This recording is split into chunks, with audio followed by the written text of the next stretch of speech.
Welcome back, everyone. Today's video is, quite randomly, about zinc. And it is made for the, I don't know, maybe negative 3 people in existence who currently are interested in the zinc market. And before I begin, I do just want to address this. I realize there could be some apparent subtext of me releasing the video today because there were a number of things that happened today. Although I do just want to say that I put this video together last weekend when I was doing some looking into the zinc market to see what the risk was, what was going on there, and yeah. And then yesterday I was going to release this video yesterday, but got a bit interrupted. And so again, this video is not made to make a point of anything that happened. I just wanted to really assess different risks. Okay, so where to begin? Now, I've been watching the zinc market pretty closely for a while for obvious reasons, and it has an interesting and highly tightly wound, I would call it, set of fundamentals. Now, there's a number of reasons for this, and I'll get into most of them in this video, hopefully. But I saw the other day that there was a mine called Silvertip. Now, it's a very small mine, but it had shut down or paused work production, and the reasoning was low zinc and lead prices. And so that got me looking at how much supply across what prices and what were the risks of the market. And that inspired today's video. So the first thing to look at when looking at vulnerability of supply and how low the price could go before things start changing is cost curves. So let's look through a number of cost curves. So here from a tech resources presentation in, well, around this time last year, this is a cost curve of C1. So that's the cost minus the credits plus sustaining cost. So this is a rudimentary cost curve that you can see here. And you can see that you can't really see too clearly unless you stop it, print it, and have a ruler or something. You can't see where we are too closely, but you can see that the middle of the cost curve is, or the 50% mark, if you will, is probably around 60 cents, meaning if the price stayed at 60 cents for a while, you would have half of the zinc production disappear. Now, I'm not saying that that's going to happen or that's a forecast or whatever. I'm just looking at how vulnerable the supply is. And here is a look at that. Here is another way of looking at the cost curve, this time from Bulletin. So here you can kind of get a better view of the cross section and where the prices are. These are in cents, by the way, cents versus percent on the cost curve. So this is another way of looking at it, and this is from the same tech presentation at the same time from the one I mentioned before. This is looking at what price, how much supply is vulnerable. And by vulnerable, I mean underwater and could shut down at any point. And so here you can see, so when I put the now light in, that was this weekend. So I guess now we're actually closer to 90 cents than 95. So you can see how the production that's at risk is pretty, it expands as the price goes down. And for reference, if you look on the left, I'll show it later, but the market is 15,000 KMT.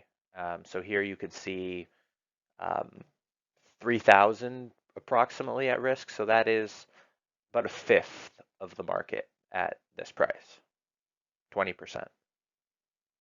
So the next thing to get a look at when it comes to the zinc market, because it has been, I would say presently it's should be considered as a factor, is stocks, and not stocks as in mining companies. I'm talking stocks as in inventory. So this is a quick look at the Kitco 5-year LME zinc inventory. If you want a up-to-date picture, kitco.com. They update it daily with the numbers. So as you can see, much lower than where it was, although it has ticked up recently. But the point is, it's 1/10 of where it was 5 years ago. But as I said, it has ticked up recently. It actually at 49,000 tons was basically the lowest that it had been. Uh, I think it might have ticked lower, but I think that's basically the low, and that was in early February when the price was pretty low. I think it was a buck 10 or so. But anyway, it's much lower now. But the point is, it was there, and then there was some concern, for obvious reasons, and then it moved up. So obviously, the demand is not where it was before. Now, I just thought I would quickly throw this in. This is copper, and I'm just putting it here because it moved at a different time. It was the same absentee of demand at one point in late January spike, but it's just, I just thought it was interesting that zinc moved in the second week of Feb, and this was 2 weeks left in Jan. So, but again, from our favorite presentation there from Tech, here is a longer term look at inventory levels. And as you can see, it was lower in 2007 when we had that crazy spike in price, but it is nowhere near where it was in 2010, 2011, 2012, and that whole time back then. So I just thought this was interesting to see how the inventory responds and how it works with price. So I'm no real conclusions to point at here, but just it's interesting. And then here you can see the same type of picture. Coloring is a bit different, but from Titan Mining, they have this picture, which is just since 2011. So it's a bit more zoomed in if you wanted to look at how things have reacted more recently. Okay, now let's look at the different supply and demand cases in, I'll call it regular time supply and demand cases. So these were made few in the past, but in non-crisis conditions. This is the first thing I wanted to point to, in that according to these forecasts, 2019, 2020, maybe up until all the way until 2024, the market could be well supplied. Now, the uncommitted projects that you see here on the right, well, the ones that remain uncommitted many probably aren't going to push towards production at 95-cent zinc or a buck zinc. Many of these need a buck 20 or potentially more. I mean, not all do, but some do.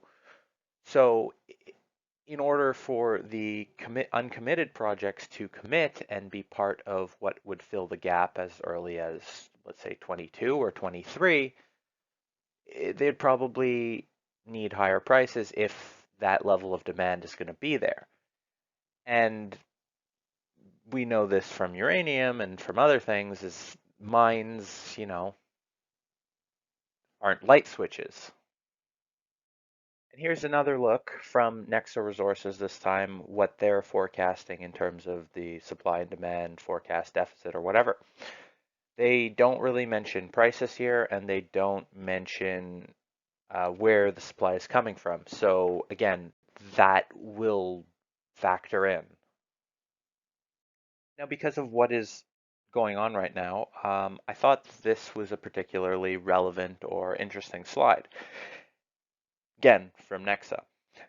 And here you can see that nobody has any idea what's going on in China. No, I'm just kidding. But the point is, there's four different forecasting firms and four different ideas of what the demand and supply is in China for domestic zinc, for the metal and the concentrate, and I'll get more to that later. Now, before you yell at me, I want to point out that you can view this for absolutely free. It's in Titan's presentation at the end. But I just thought that this was interesting as a slide where you can kind of see the numbers. And once they forecast pretty tight market over the next few years, especially once you factor in the fact that there has to be a disruption allowance. So because you can see, and I've read articles over the past year, it's going on right now, different mines are facing different challenges at different times. So if the intended production is 1% more than the market, then there's probably not enough. But anyway, if you want to look at this, pause it or go to the horse's mouth. And again, I thought this one was interesting too. It's the same source. It breaks it down by different projects and different forecasted added supply, taking what supply is going away, and China. Again, China. Okay, and the other thing I wanted to talk about this time, there is no fancy pictures. Well, there's one, but it's not fancy. Is the other TC. Not term contract. This time TC refers to treatment charge. So what the heck is a treatment charge? Well, think about it like this. It's the discount that smelters will apply to what they buy. Now, this is relevant because has been rising recently, and this is further squeezing the miners' margins. And I'll get into the impacts of this in a second, but it's basically part of the process of turning the mined zinc into the zinc that is used. So here is a look at the impacts of the treatment charge on spot. The first one on the left, you can see in the red, that's the amount that the miners would get for zinc at, let's say, $1 here. $1 is if the spot price is $1, and the 180, that's $180 per ton treatment charge. So you can see that here you have a dollar, and of that dollar, the miners will get less of it. Now, these are different scenarios. If it's $1.20 and the treatment charge is $200 a ton, see the second one. Third one, that I included that because it was Trevally Mining's forecast or base case scenario that they were using for recent numbers, and they're a zinc miner, and so they were using $1.10 and a $245 per ton treatment charge. Now, the last one is something similar to what the miners are feeling today, in that, well, the spot price was 92 cents today. I'm sorry, I'm doing pounds and tons, but 92 cents a pound, and the treatment charge is almost $300 a ton right now. And you can see the top part, the top that's in a different color, that is how much the miners are losing to the elevated treatment charge. And the point here is that you can see via this crude graphic how much the miners' margins are getting squeezed by the increase in treatment charge. Now notice how I said miners. This is because that the recycled zinc that provides zinc concentrate doesn't get hit by elevated treatment charges as much or at all really compared to the miners. So when a zinc recycling company sells their zinc concentrate, they basically get the spot price. Now, on the other hand, the mined material companies, they get the discount.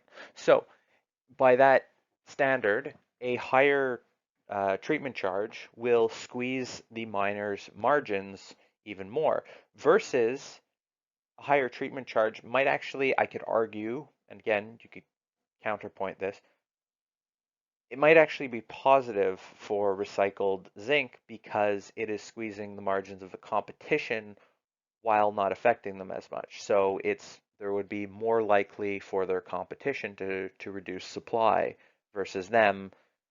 Well, it doesn't matter. Okay, so now that we've gone through a number of aspects that are affecting the market, I'll try and put the pieces together in a way that expresses my take, my view on what is going on. Okay, so first off, I want to start by reiterating really, that over the coming years, unless there's some big long-term change in the demand picture, it's a relatively tight market and relatively low inventories as a buffer. And that said, the current price is too low to entice the supply to bridge the gap. I would estimate you probably need at least $1.20 to really incentivize new productions, and this would just be by me looking around at the feasibility studies. Now, today, well, sorry, not today, at 95-cent zinc, and this is really assuming, excluding the treatment charges, but at average treatment charges at 95-cent zinc, about 15% of the supply is at risk. And that ups to about 25% or a quarter of the supply at 80 cents. So it gets to a question of, okay, well, what is a margin of safety and how long can things possibly be bad? Now, if you think things are going to get really bad, well, by 60-cent zinc, about half of the existing supply is at risk for shutdown. And well, that's a lot, and that's 60 cents. The other thing that I find really interesting is that over the past year, really, I mean, almost a year now, the market has seemed to be very comfortable with low zinc prices because historically at this level of inventory, the zinc price would be a bit concerned that there would be a supply shock or a supply squeeze. And recently, this doesn't seem to be the case. And now a whole long time ago, I kind of recognized this or looked at this point when I said or tweeted something like, market seems to be very convinced something bad's going to happen because zinc was at, I don't know, $1 or 90 cents or whatever, and the inventories were just dropping and dropping. But the point is, I mentioned this because it seems that there's a lot of negative sentiment, and this is before the current, negative sentiment. So looking a few years out, maybe 2023, maybe 2024, maybe 2022. It really depends. But we may be back in a deficit. And this is coming from a situation where now the stocks are very low inventory. And so we're looking at what, 3 years out approximately. So once you throw in mine building time, it wouldn't surprise me if this is a springy market. That being said, it could absolutely implode or it could not, and stocks could be built. We can't really know at this point how it's going to play out, but if everything's fine, if everything becomes fine and everything rebounds and the economy's growing again and demand's growing, well, again, current prices, 92 cents. Well, even if you throw in 95 cents, it's not enough to incentivize new mines, which take 2+ years to build, which takes us to almost 2023.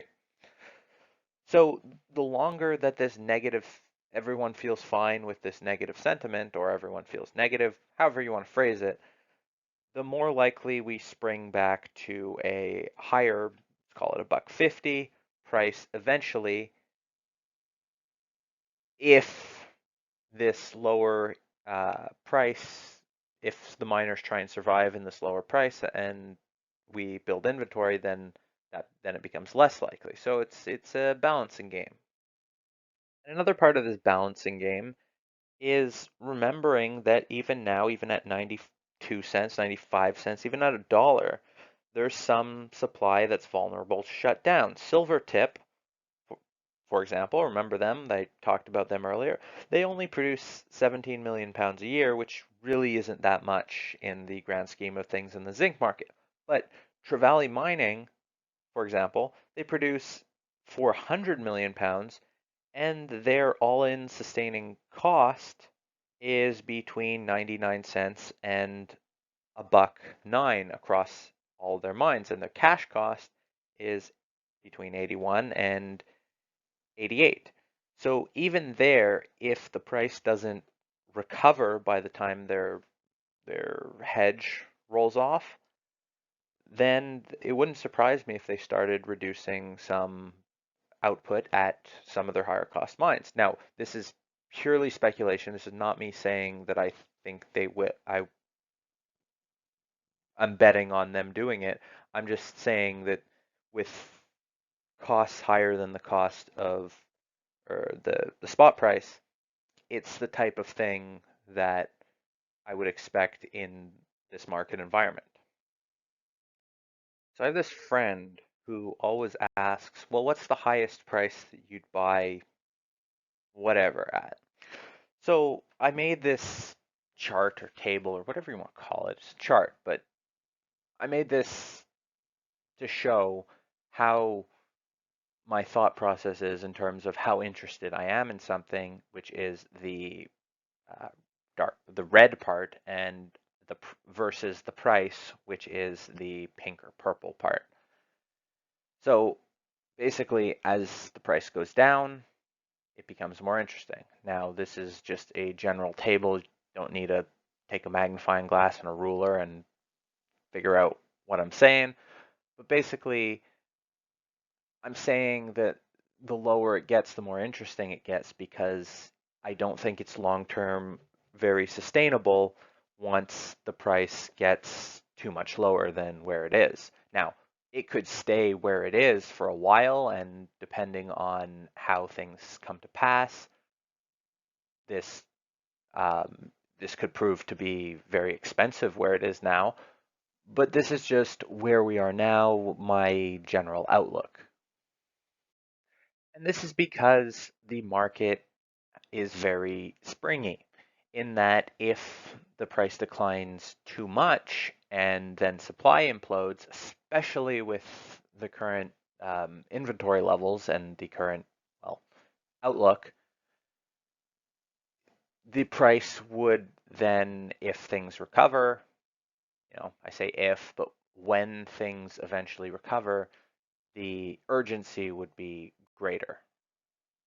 So before I wrap this up, I titled this slide Epilogue because I started this video with me pointing out that I had made this video this weekend and it was just a coincidence. But here I added this slide at the end. And this is because I'm pointing out the conclusion that I came to this weekend when I was making this and looking at the market. And that is that if something has low costs, low debt, then it should be okay. It's not going to go bust or need to hugely finance something at the wrong time. As long as the costs are low, I say below 50 cents, but really below 60 should be fine, but 60 is iffy. So there's not really a concern for the low cost things, especially if the low cost things don't really have to deal as much with the higher treatment charges. Wow, some of you actually made it to the end. Thank you for watching. Also, remember, this is never investment advice. It's just me looking and sharing my thoughts and views. And with that, I wish all of you the best and good luck. And until next time, have a great day.